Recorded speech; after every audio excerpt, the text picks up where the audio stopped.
জানার পরে যদি আপনারা না মানেন তাহলে কি হবে বলেন? আসলাম আমি আইসা বলে গেছিলাম, মাইকিং করে গেছিলাম, তাই না? সব দোকানে দোকানে মাইকিং করে গেছিলাম।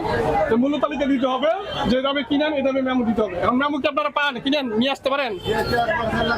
হ্যাঁ, আপনি অন্য কথা বলেন কেন? আমি যেটা বলছি সেটা শুনেন।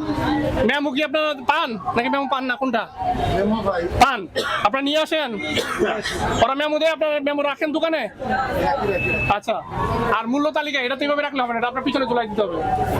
ঝুলানোর টাকাটা দিয়ে ঝুলানোর ব্যবস্থা করতে হবে। এটা প্রতিদিনের দাম এখানে লিখে রাখতে হবে মূল্য তালিকার মধ্যে। কথা বোঝা গেছে? এই দুইটা কাজ হলে আপনাদের ফাইন থেকে বাঁচতে পারবেন, না হলে ফাইনও হবে, মালামালও যাবে। মানে আপনাদের কি হবে আমি বলতে পারবো না।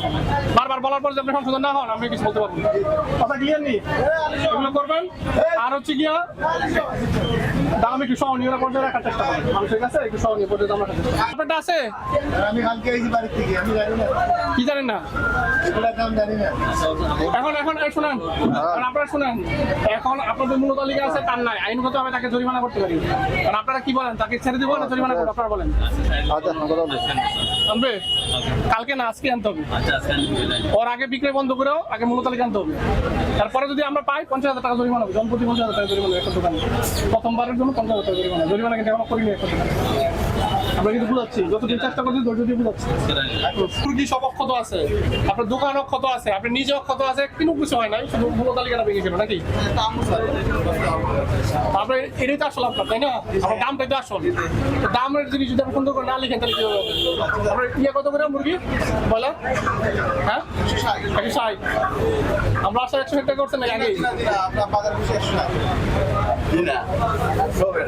সব এক রেট তো আরেক সিন্ডিকেট নাকি? আপনি তো প্রতিযোগিতা করবেন, একজন 160 দিবেন, একটা 50 প্রতিযোগিতা হবে। না, সব তো মাল আপনার কাছে নাই, সবাই আপনার কাছে নেন।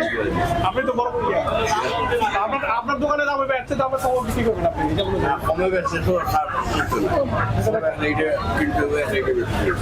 কোম্পানি আমরা কি করবো? কোম্পানি কোন কোম্পানি আপনার কোম্পানিতে আপনার কোম্পানি সিবি কোম্পানি আছে, খাদি কোম্পানি আছে, তারা তো রেট দেয়। তারা রেট দেয় না, তারা আপনার কাছে বিক্রি করে। আপনি বিক্রি রেট করেন, দিয়ে বেচছে তারা একটা নির্দিষ্ট দামে বিক্রি করেন আপনার কাছে। তারা কি আপনাকে বলে দিচ্ছে যে এই দামে বিক্রি করো তুমি? না, তাহলে তো এটা আপনার নিজের মর্জি বাকি। না আমরা নিজে না, আমরা 10 টাকা দিয়ে লাভ করছি। এটা লাভ করতে হবে, এটা তো বলতেছি।